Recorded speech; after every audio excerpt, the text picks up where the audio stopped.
করো বিশ্বজগৎকে করুণা করো। যিশুর দুঃখময় যন্ত্রণা ভোগের পূর্ণ গুণে আব্বা পিতা আমাদের করুণা করো, বিশ্বজগৎকে করুণা করো। যিশুর দুঃখময় যন্ত্রণা ভোগের পূর্ণ গুণে আব্বা পিতা আমাদের করুণা করো, বিশ্বজগৎকে করুণা করো।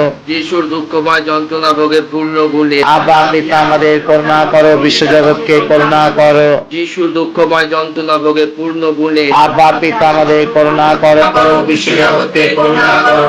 হে পবিত্র ঈশ্বর, হে পবিত্র শক্তিমান ঈশ্বর, হে পবিত্র শাশ্বত ঈশ্বর, আমাদের করুণা করো, বিশ্বজগৎকে করুণা করো। আমরা জানি প্রভু যিশুর কাছে আমরা প্রার্থনা করলে সেই প্রভু যিশু তিনি আমাদের প্রার্থনা শুনবেন ও আমাদের ইচ্ছা পূর্ণ করবে। প্রিয়তে খ্রিস্ট ভাই ও বোনেরা, যারা আমরা প্রভুর ওপর নির্ভর করি, প্রভুকে বিশ্বাস করি, আমরা যদি তার পথে চলি, একদিন আমরা প্রভুর সঙ্গে এক জায়গায় থাকব। সেই স্বর্গে যাওয়ার জন্য আমাদের প্রত্যেকজনকে অন্তর দিয়ে পবিত্র হতে হবে।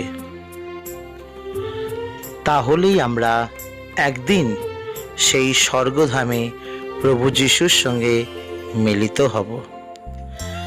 সেই স্বর্গে দ্বার একমাত্র প্রভু যিশুই।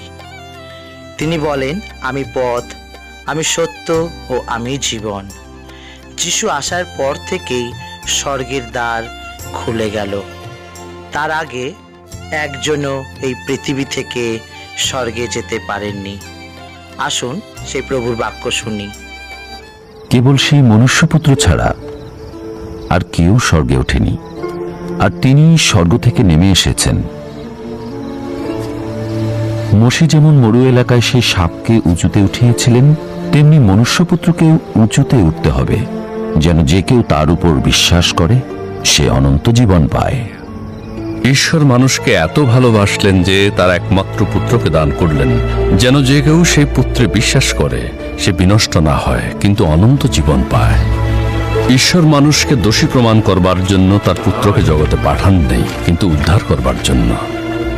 যে সেই পুত্রের উপর বিশ্বাস করে তার কোনো বিচার হয় না, কিন্তু যে বিশ্বাস করে না তাকে আগেই দোষী বলে স্থির করা হয়েছে, কারণ তারা ঈশ্বরের একমাত্র পুত্রে বিশ্বাস করে না। এভাবেই বিচার কাজ করে, কারণ জগতে আলো এসেছে, কিন্তু মানুষ আলোর চেয়ে অন্ধকারকে বেশি ভালোবেসেছে।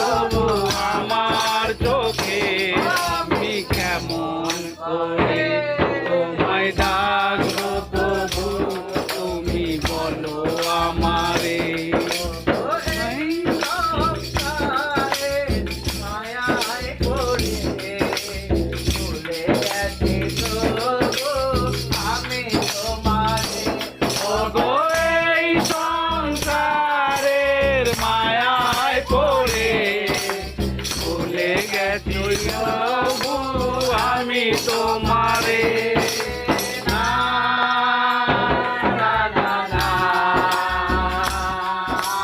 তুমি আমায় ভুলো না না না না তুমি আমায় ভুলো না